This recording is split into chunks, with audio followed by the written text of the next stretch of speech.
नमस्कार, आप सभी का एनएसवी कॉम्पिटिटिव क्लासेस में स्वागत है।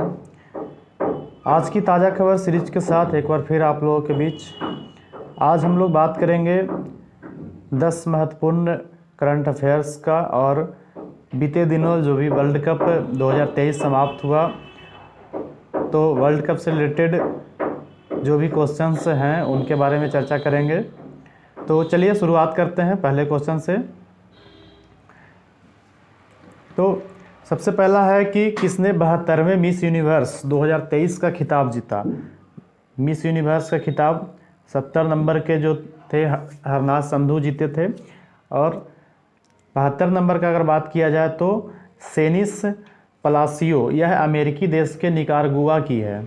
अल सल्वाडोर की राजधानी सैन सल्वाडोर में आयोजित किया गया था यह मिस यूनिवर्स का। और सेन पलासियो को अमेरिका की आरबोनी ग्रेवियल ने ताज पहनाया है। किसने ताज पहनाया? आपका आरबोनी ग्रेवियल आपका 71वें मिस यूनिवर्स थी। 2022 की मिस यूनिवर्स या फिर 71वें मिस यूनिवर्स भी कह सकते हैं। चलिए आगे बात करते हैं। थाईलैंड की एंटोनियो पारसिल्ड प्रतियोगिता की उपविजेता रही। उपविजेता कौन रही, यानी कि रनर कौन रही? थाईलैंड की एंटोनिया पारसिल्ड। इसके बाद साथ ही ऑस्ट्रेलिया की मारिया विल्सन दूसरा रनअप रही, यानी कि 3rd नंबर पे ये रही।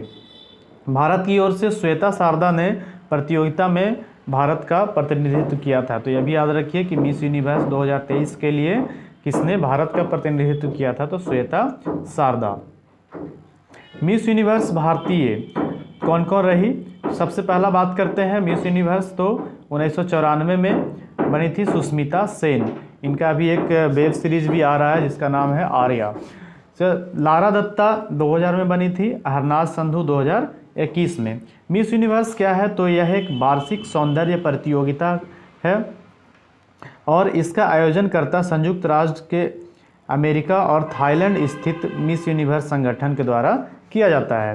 चलिए आगे बात करते हैं दूसरे क्वेश्चन में। तो इंडोनेशियाई मास्टर्स 2023 गोल्फ टूर्नामेंट किस भारतीय गोल्फर ने जीता है? तो इसका नाम है गगनजीत भुल्लर। ये नाम क्या है इसका? गगनजीत भुल्लर। यह इनका 11वां एशियाई टूर का खिताब है। इंडोनेशिया मास्टर्स भी कहा जाता है। यह एशियाई टूर पर एक गोल्फ टूर्नामेंट है। इसका शुरुआत कब से हुआ था? तो 2011 से हुआ था। चलिए अगले क्वेश्चन पे बात करते हैं। अंतर्देशीय मत्स्य पालन के लिए सर्वश्रेष्ठ राज्य का पुरस्कार किस राज्य को दिया गया है? तो भारत का ही एक राज्य है उत्तर प्रदेश, जिसको सर्वश्रेष्ठ राज्य पुरस्कार से सम्मानित किया गया है। यह पुरस्कार गुजरात में आयोजित वैश्विक मत्स्य पालन सम्मेलन 2023 के दौरान प्रदान किया जाएगा। तो बात करते हैं वर्ल्ड फिशर्स डे कब मनाया जाता है? तो एवरी ईयर को 21 नवंबर को मनाया जाता है। याद रखिएगा 21 नवंबर को मनाया जाता है वर्ल्ड फिशर्स डे, मतलब मत्स्य दिवस। इसके बाद बात करते हैं साहित्य के लिए जेसीबी पुरस्कार। साहित्य के लिए जेसीबी पुरस्कार किसे दिया गया है? तो नाम है इसका पेरुमल मुरुगन। यह आपका तमिल के लेखक है, तमिलनाडु के, तमिल भाषा के। इसके उपन्यास फायरबर्ड्स के लिए दिया गया। इनका उपन्यास क्या था? फायरबर्ड के लिए इनको जेसीबी पुरस्कार दिया गया। यानी कि ये भी पूछ सकता है आपको कि जेसीबी पुरस्कार किस क्षेत्र में दिया जाता है? तो साहित्य के क्षेत्र में। तो बात करते हैं फायरबर्ड का तमिल से अंग्रेजी में अनुवाद जननी कन्न द्वारा किया गया। जननी कन्न एक व्यक्ति हैं जिनके द्वारा इनका अनुवाद किया गया, जो कि तमिल से अंग्रेजी में किया गया। तो तमिल में इसे आलंदा पातची के शीर्षक से प्रकाशित किया गया था। यह उपन्यास हमें अपनी जमीन की गहराई से जुड़े हुए किसान के जीवन, प्रेम और संघर्ष को दिखाती है। आगे बात करते हैं कि 2022 में यह पुरस्कार किसे दिया गया था? तो 2022 में खालिद जावेद को दिया गया था। 2022 में खालिद जावेद को दिया गया था। और the paradise of food, book का नाम क्या था? The paradise of food. चलिए, तो जेसीबी लिटरेचर अवार्ड है एक, अभी बताया साहित्य अवार्ड है, तो साहित्य के क्षेत्र में दिया जाता है। इसका शुरुआत हुआ था 2018 में जो कि दिया जाता है JCB लिटरेचर फाउंडेशन के द्वारा। आगे बात करते हैं, जेवियर माइली को किस देश का राष्ट्रपति चुना गया है?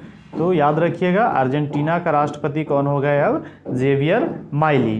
तो किस पार्टी के? उदारवादी पार्टी के सदस्य जेवियर माइली ने राष्ट्रपति चुनाव में पेरोनिस्ट पार्टी के सदस्य सर्जिया मस्सा को हराया। तो पेरोनिस्ट पार्टी को हराया और उदारवादी पार्टी ने जीता। कौन जीता? तो नाम है इसका जेवियर माइली। चलिए इसके बाद आगे बात करते हैं, अर्जेंटीना कहाँ पे है लोकेटेड? तो साउथ अमेरिका में है। साउथ अमेरिका का अगर हम छोटा सा एक मैप बनाए तो इस तरह से आपका ये हो गया, और साउथ अफ्रीका में यहाँ पे एक चिली है देश, यहाँ पे आपका ब्राज़ील है, यहाँ पे आपका ऐसे करके ये जो है ये देश है, क्या है आपका? अर्जेंटीना है। ठीक है, चलिए तो अर्जेंटीना लोकेटेड है कहाँ? साउथ अमेरिका में है। इसका कैपिटल क्या नाम है? Buenos Aires. करेंसी यहाँ पे क्या है? Argentine peso. Argentine peso currency कौन सा देश का है? अर्जेंटीना का है। चलिए इसके बाद बात करते हैं, एक एस वेंकटरमन का निधन हो गया, इसका संबंध किस क्षेत्र से था? तो एस वेंकटरमन का संबंध इकोनॉमिक्स था, यानी कि अर्थशास्त्र से था। S Venkataraman former governor of RBI रहे हैं, रिजर्व बैंक ऑफ इंडिया के गवर्नर रहे हैं ये, और 18 नंबर का 1990 दिसंबर से लेकर के 1992 तक ये गवर्नर का पोस्ट में रहे थे। इनका निधन 92 वर्ष की उम्र में हुआ, और यह 1985 से 1989 तक भारत सरकार के वित्त मंत्रालय के वित्त सचिव के रूप में भी कार्य किया है, यानी कि वित्त से संबंधित जो भी हिसाब किताब करना होता होगा तो ये सचिव का भी काम किए हुए हैं। चलिए सर बात करते हैं, शांति निरस्तीकरण और विकास के लिए इंदिरा गांधी पुरस्कार 2022 किसे दिया गया है? तो शांति निरस्तीकरण और विकास के लिए इंदिरा गांधी पुरस्कार दिया गया है कोविड योद्धाओं, इसके प्रतिनिधित्व के रूप में। यह पुरस्कार Indian medical association IMA, Indian medical association IMA का फुल फॉर्म हो गया, trade nurses association of India को संयुक्त रूप से दिया गया, यानी कि दोनों को साथ साथ में दिया गया है। TNAI, trade nurses association of India. मतलब नर्स लोग ही तो बहुत ज़्यादा हेल्प किए थे ना at the time of Covid, है ना। कोविड में बहुत ज़्यादा लोग बीमार हो रहे थे और उनको सफोकेशन हो रहा था, सांस लेने में प्रॉब्लम हो रहा था, लोग इधर उधर डॉक्टर के पास जा रहे थे, तो मदद जो भी किए थे उनको यह अवार्ड दिया गया है। तो इंदिरा गांधी अवार्ड से संबंधित और भी कुछ जानते हैं। तो यह उन महिलाओं और पुरुषों को और संस्थाओं को सम्मानित करता है जिन्होंने मानवता की सेवा में कार्य किया। तो बहुत ही अच्छा है ये, और स्टार्ट इसका हुआ था 1986 में। प्रोवाइडर में इंदिरा गांधी मेमोरियल ट्रस्ट, ये किसके द्वारा दिया जाता है, किसके द्वारा प्रोवाइड किया जाता है? तो इंदिरा गांधी मेमोरियल ट्रस्ट के द्वारा यह अवार्ड दिया जाता है मानवता के से संबंधित। भारत और किस देश ने इनोवेशन इकोसिस्टम को बढ़ावा देने के लिए इनोवेशन हैंडशेक लॉन्च किया है? तो हैंडशेक हाथ मिलाने के लिए, यानी कि भारत और किस देश के साथ में ऐसा किया गया है? इनोवेशन इकोसिस्टम, इकोसिस्टम यानी कि पूरा पर्यावरण को लेकर के अच्छे ढंग से चलाने के लिए।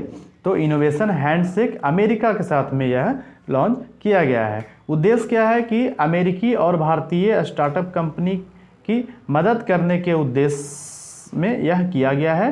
तो जून 2023 में PM नरेंद्र मोदी को अमेरिकी यात्रा के दौरान इनोवेशन हैंडशेक स्थापित करने का घोषणा किया गया था।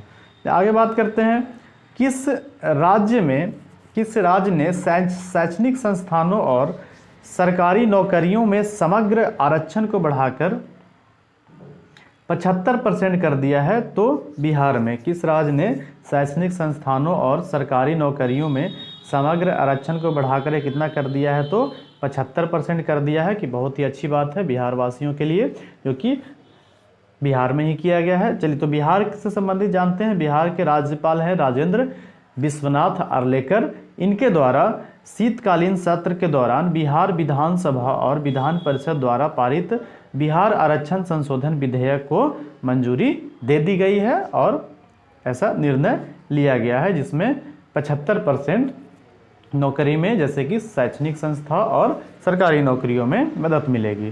तो चलिए बात करते हैं किस प्रकार से इसको बांटा गया है। तो बात करेंगे कि ओबीसी, एससी एसटी और ईबीसी ये सबको मिला करके टोटल 65% का आरक्षण है, जबकि ईडब्ल्यूएस को एज यूजुअल 10% का आरक्षण मिलेगा। बात करते हैं आगे आईसीसी मेंस वर्ल्ड कप 2023 का खिताब। चलिए आपका इंपॉर्टेंट क्वेश्चन आ गया जो कि अभी वर्ल्ड कप समाप्त हुआ था, तो चलिए बातचीत करते हैं इसके बारे में। तो आईसीसी इंटरनेशनल क्रिकेट काउंसिल, इसका मुख्यालय है आपका यूएई में। तो आईसीसी मेंस वर्ल्ड कप 2023 का खिताब इस बार किसने जीता? तो ऑस्ट्रेलिया ने जीता। किसको हरा करके जीता? भारत को हरा करके जीता। तो भारत को इस हार से बहुत ही दुख है। और यह मैच खेला कहाँ गया? तो सबसे पहले बात करते हैं गुजरात के नरेंद्र मोदी स्टेडियम, गुजरात में ही है। और ऑस्ट्रेलिया ने कितना बार वर्ल्ड कप अभी तक जीता है? तो 6 बार जीता है। और इंडिया का बात करें तो इंडिया अभी तक 2 बार ही जीता है, जब 1983 में और 2011 में। इस बार भी चांसेस थे लेकिन नहीं जीत पाए। तो ऑस्ट्रेलिया ने 6 बार कब कब जीता? 1987 में जीता, 1999 में जीता, 2003 में, 2007 में, 2015 में, 2023 में। यानी कि वनडे इंटरनेशनल का बात किया जा रहा है, वनडे वर्ल्ड कप का। चलिए आगे बात करते हैं वर्ल्ड कप से रिलेटेड कुछ। तो आईसीसी मेंस वर्ल्ड कप 2023 यानी कि वर्ल्ड कप खेला कितने साल में जाता है, ये भी आपसे क्वेश्चन पूछ सकता है। तो वर्ल्ड कप 4 साल में एक बार होता है और ये 13 नंबर का एडिशन था, ये आपका 13वां नंबर का एडिशन था। तो सबसे पहला कब हुआ था? 1975 में। तो भारत में इस बार कितने शहरों में हुआ था? तो ये भी आपसे पूछ सकता है। तो कितने शहरों में हुआ था? तो 10 शहरों में हुआ था। अगला बार कहाँ होना है? तो 2027 में south Africa, Zimbabwe and Namibia, ये आपका अफ्रीकी कॉन्टिनेंट में ये सब देश हैं, ये सब में होने वाला है 2027 का, 23/4/27 यानी कि 4 साल बाद होता है। फर्स्ट मैच अगर बात किया जाए 2023 का, तो किसके किसके बीच में हुआ था? तो पिछले बार का जो फाइनलिस्ट थे उनके बीच में हुआ था। तो इंग्लैंड और न्यूजीलैंड कहाँ में हुआ था? तो फर्स्ट मैच भी नरेंद्र मोदी स्टेडियम में हुआ था और सबसे लास्ट मैच भी नरेंद्र मोदी स्टेडियम में हुआ था। तो टोटल कितने टीम ने भाग लिया? तो टोटल 10 टीम ने इसमें भाग लिया। चलिए बात करते हैं कुछ अवार्ड से रिलेटेड। तो अवार्ड भी आपको नो डाउट एग्जाम में बिल्कुल पूछेगा। तो प्लेयर ऑफ द टूर्नामेंट यानी कि प्लेयर ऑफ द टूर्नामेंट कौन रहे? तो सर्वाधिक रन बनाने वाले विराट कोहली, यानी रन मशीन है ना, लगभग 700 से भी ज़्यादा रन बनाए। सर्वाधिक विकेट लेने के लिए मोहम्मद शमी ने 24 विकेट लिया, जो कि सबसे ज़्यादा विकेट है किसी भी बॉलर के लिए। चलिए बात करते हैं उसके बाद ग्लोबल ब्रांड एम्बेसडर कौन रहे इस वर्ल्ड कप के? तो सचिन तेंदुलकर, क्रिकेट के भगवान कहे जाने वाले सचिन तेंदुलकर। इनका रिकॉर्ड भी टूटा इसी वर्ल्ड कप में, जब 49 वनडे इंटरनेशनल का जो रिकॉर्ड था वो 50 इंटरनेशनल सेंचुरी लगाए विराट कोहली, इनके द्वारा रिकॉर्ड तोड़ा गया। चलिए उम्मीद करते हैं कि आपको ये अच्छा लग रहा होगा और लाइक सब्सक्राइब करना ना भूलेंगे। अगर आपको पीडीएफ चाहिए तो टेलीग्राम लिंक पे जुड़ें और उसमें पीडीएफ डाउनलोड करें। बहुत बहुत धन्यवाद।